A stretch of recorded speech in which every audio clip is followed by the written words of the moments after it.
Well, as I said, now for something completely different. Our next performer is Jerry Courtney and How Bogue Can You Get? Just let me give you a little trigger warning. There's a very brief scene of violence in this piece, but brief. Okay. Jerry is 21 years old and just got hired to teach English to a hybrid class of special ed ninth graders, seniors short on credits, and others alienated from school. How does that go? Please welcome Jerry Courtney.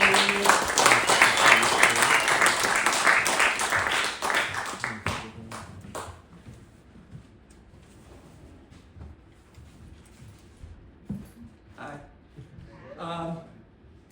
I was hired, as Arnie said, to teach English in a hybrid class that went from 12 down to 9. But before that happened, my favorite class in school was not going to learn how to be a teacher, but it was to create film. That's what I thought I was going to do. My first adventure into film was to set up a camera in front of Buell Hall, which is the Ed building at Eastern Michigan University. And my goal was to photograph all the students would come out of that building because everybody told me that was the most boring building at Eastern Michigan. And I'm telling you, when I saw my film, I never saw a more pathetic parade of nincompoops in your life. And a year later, I was a teacher.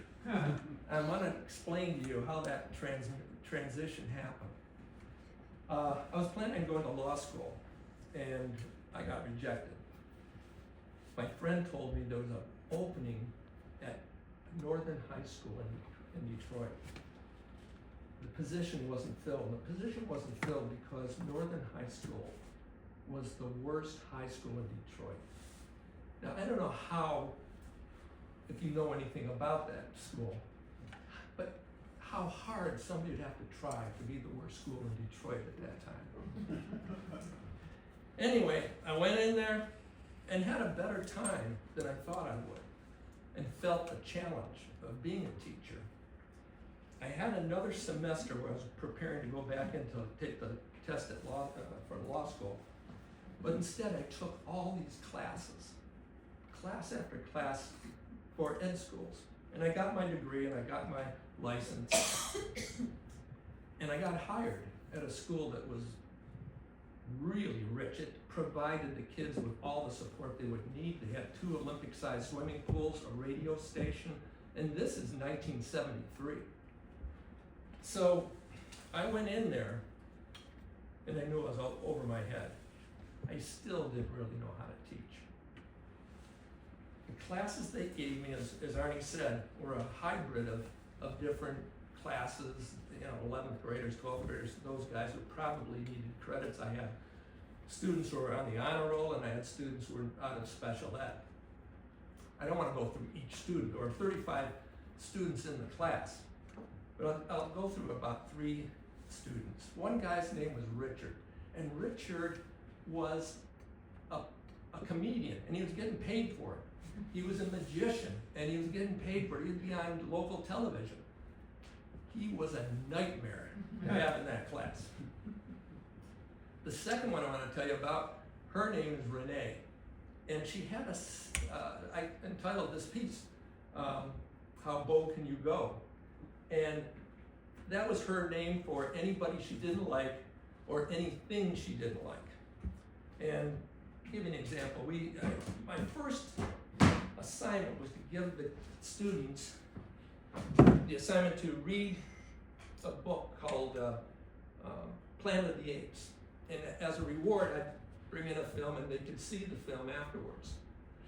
Renee couldn't keep her mouth shut, and she seemed to be believing that she was in that movie. So there's a point where the apes are probing Charlton Heston, the human. And they're probing him, and she goes, "Oh, how bold can you go?" I said, "Renee, sit down, please." And so that she sits back down. And they said, the beast has lost a lot of blood. And she goes, oh, the beast, I'm sure. Look who's talking. Renee, sit down. Another guy in the class, his name was Paul. And if he saw anybody's finger go up like this, he would go, that's right. One way, Jesus. And he would do that almost any time anybody raised the finger, not just me, but anybody. I remember he did it with Renee the first time. She went, oh, look at that. Yes, one way, Jesus. She said, what's your game, dude? Anyway, these three multiply by 2 or 3, and that was my class. Mind you, I really didn't know how to teach. I mean, I got some help from some teachers. They gave me copies of their tests on gerunds, or they gave me another quiz. One was really happy about this quiz because it had trick questions in it about Capulets and the Montagues and the Romeo and Juliet. I couldn't use that stuff. Well, after a couple of weeks, maybe a month, the students started to grade me verbally. I'm boring. I'm stupid. I don't know what I'm doing. And I was starting to get pretty upset with that.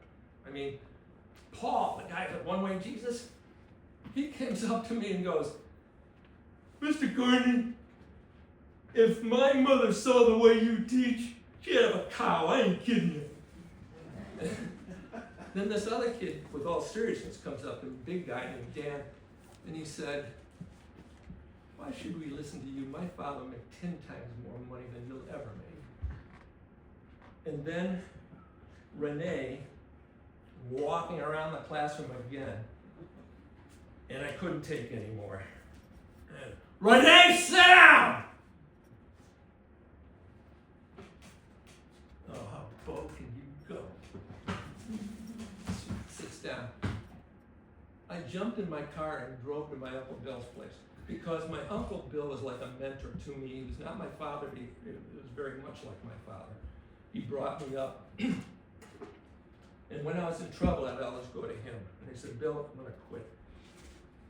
And he said, don't you think it's a little fast to quit? I mean, you've done it for what, 6 weeks?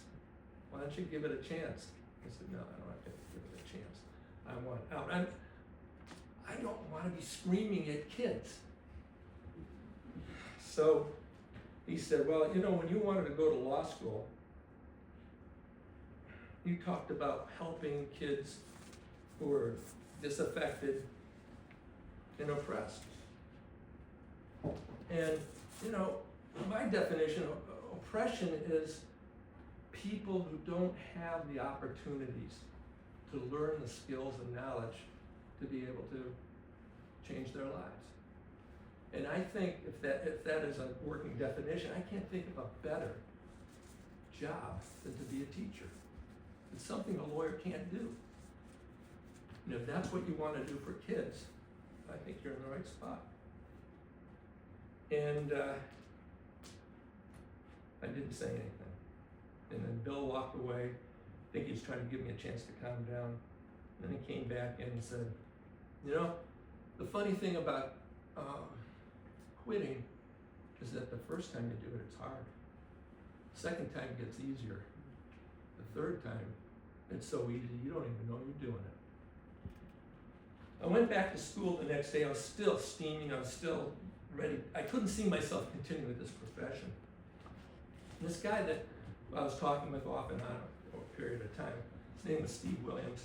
And Steve said, I'm going through the same thing. I mean, is there any way to motivate kids without grades? That, you do this, you get a good grade. You don't do this, you get a bad grade. Is there some way to be able to give a purpose for going to school? And I said, that's the stuff I'm thinking about. He said, well, let's meet. Let's start observing each other's classes. So the first day that I observed him, I walked in and there was this kid in front of the class telling him that there's no relevancy in this school. That you go to these classes that have nothing to do with your life. And then he says, well, what would be a topic that you would think had had some relevancy, and she said, you know, sex, I mean, we're all doing it, and if we're not doing it, we're thinking about it. And then Steve said, yeah, I guess that's true. I mean, it'd be pretty relevant unless I was teaching a class of people who've been married for over 10 years. But that went over their head. Anyway, and so then he was standing there trying to think of something else about relevancy, and then this kid in the classroom said, hey, Mr. Williams, did anybody ever teach you about sex when you were going to high school? And he said, well, I went to a Catholic school. And by the way, Steve is 5'5". And so he said, yeah, I went to Catholic school, and nuns told us that if we masturbated, it'll stunt our growth and we'll go blind. I'm glad they're only half right in my case. But Steve didn't really teach me much about relevancy in that class, but he did tell me about lightening up, joking, not taking everything so seriously. The next thing we tried to do was read about inspirational teachers. And those were really great lessons that we had, but we wanted to take it further. We wanted to be able to give a reason for these kids to be able to come to school, to listen to a teacher, to take a test, to be there beyond just getting a good job. We then started to go into all sorts of areas that we as educators never went into. For example, we took a class at the University of Michigan called The Physiology of Human Behavior, and it talked about how everybody takes in information and why do you remember some stuff and you don't remember the other. It was a fantastic class. And then we started to incorporate it in approach to education. By 1975, Steve was in a PhD program in biology, I was in a master's degree program in philosophy. And we took this approach and called it the Introduction to Learning. And I wish I could explain to you how we did it, but this is storytelling, and if I did that, I'd sound like a teacher and you'd be asleep. So not doing that. But anyway, 1976, we started doing workshops after school. Teachers were involved in it, parents were involved in it, and so forth. And we were starting to be somewhat famous in that area. Also, 1976 was an interesting year because there was a student named May Clark. And May came to class with so much anger and so much hate of school that I immediately was attracted to her. I knew that kind of hate from my upbringing. I'll give you an example. I would be right in the middle of a lesson, and then all of a sudden I'd say something, and then she'd go, "That's bullshit right there, mister." Okay, I want to strangle this kid, but okay. And over a period of time, based on the class and giving reasons to learn and so forth, her scowls turned to more smiles.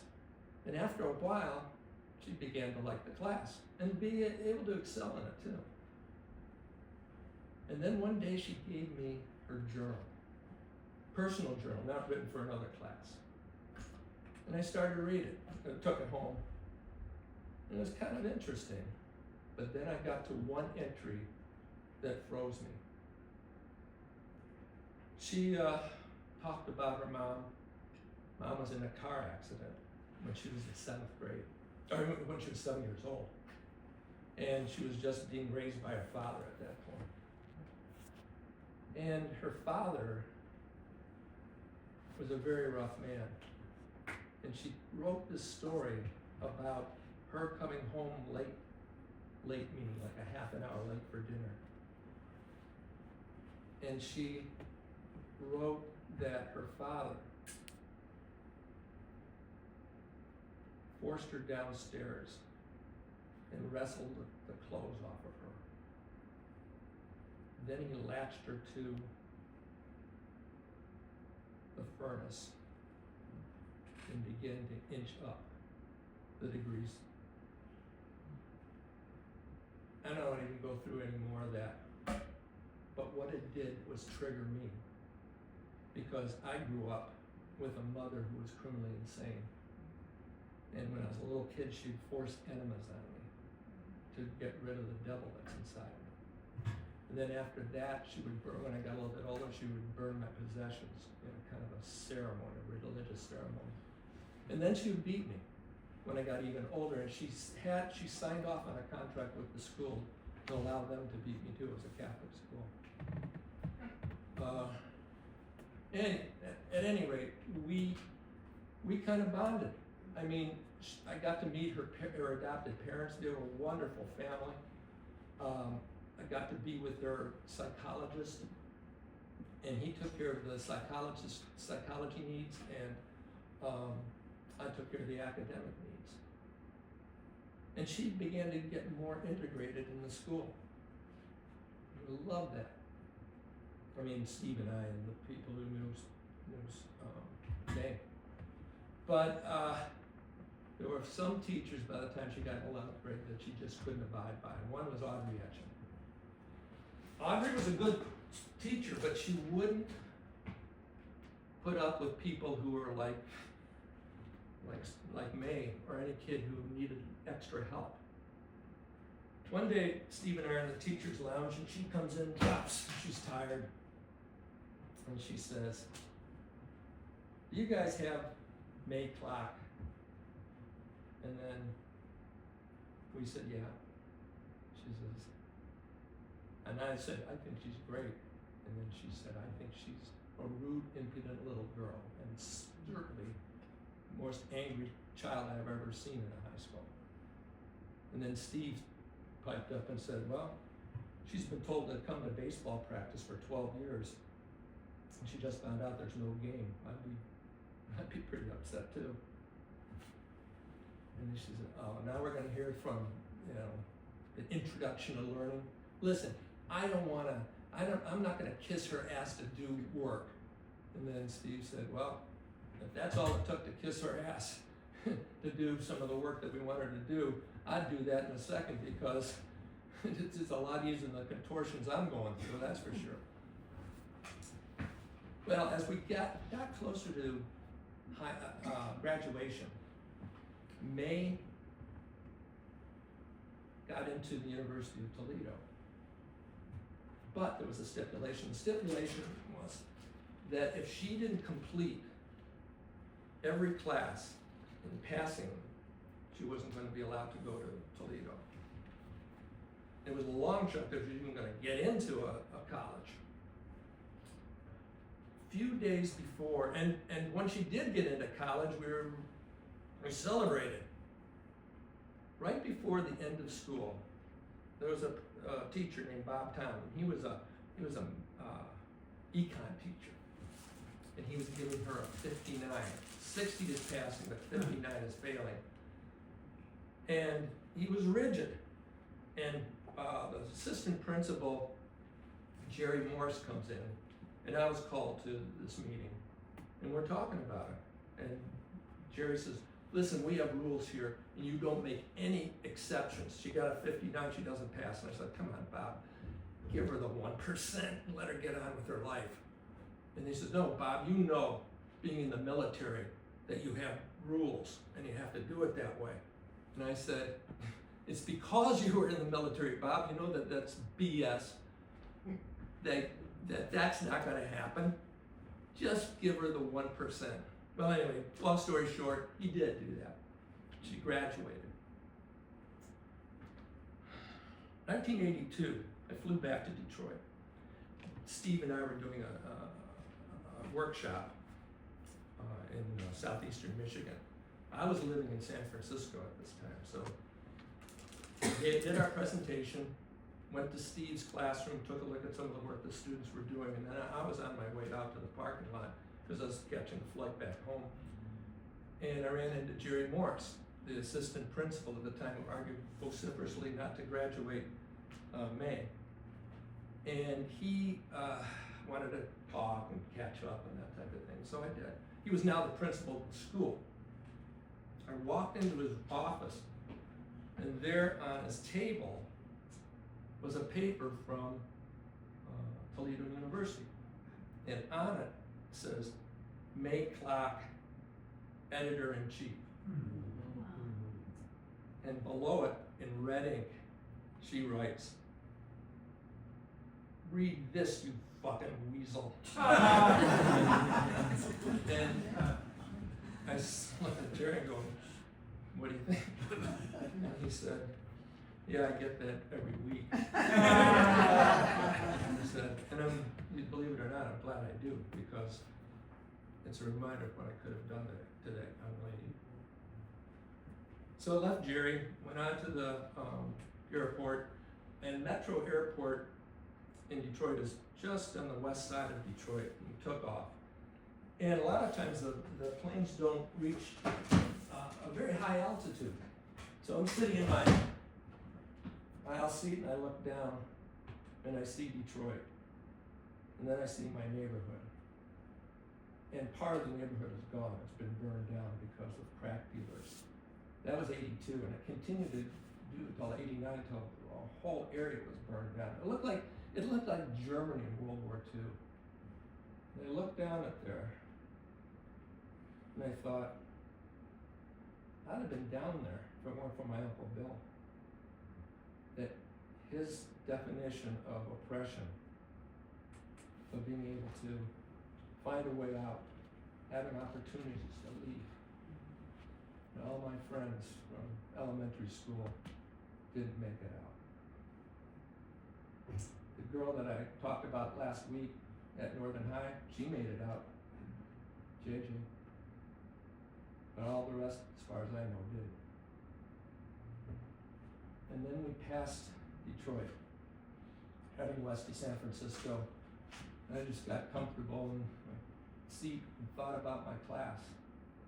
I was only gone for 4 days, but I already missed them. And then I thought, how fortunate I am to be a teacher. Thank you.